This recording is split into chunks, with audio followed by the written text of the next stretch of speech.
Hi hello నమస్తే welcome back to my channel Agrahara Pathashala. ఈరోజు మనం వేడి వేడి ఆనియన్ మసాలా పకోడీ రెసిపీ చూద్దామా? Come on let's go in to the recipe. కావాల్సిన ఇంగ్రీడియంట్స్ వచ్చేసి 4 onions, 4 chillies, ginger garlic paste, 250 grams శనగపిండి, కారం, గరం మసాలా, టేస్ట్కి సరిపడా ఉప్పు. ఫస్ట్ ఆనియన్స్, చిల్లీస్ నేను చూపిస్తున్న విధంగా సన్నగా పొడవుగా తరిగేసుకొని, చిల్లీస్ మాత్రం సన్నగా చిన్నగా చాప్ చేసుకుందాం.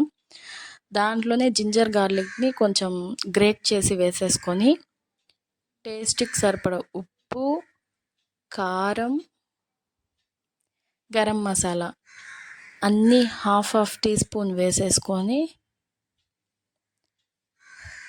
వితౌట్ వాటర్ మనం దీన్ని మిక్స్ చేసుకోవాలి. మొత్తం ఆ గ్రామ్ ఫ్లోర్ మొత్తం దీంట్లో మిక్సప్ అయిపోవాలి.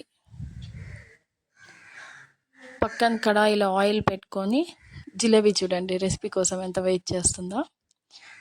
ఇలా నేను చూపిస్తున్న విధంగా కొంచెం కొంచెం పిండిని తీసుకొని ఆయిల్ బాగా కాగిన తర్వాత కొంచెం చేతిలోకి తీసుకొని ప్రెస్ చేసి చిట్టి గారెల టైప్లో వేసేసుకొని గోల్డెన్ బ్రౌన్ కలర్ వచ్చే వరకు ఉంచి తీసేయడం.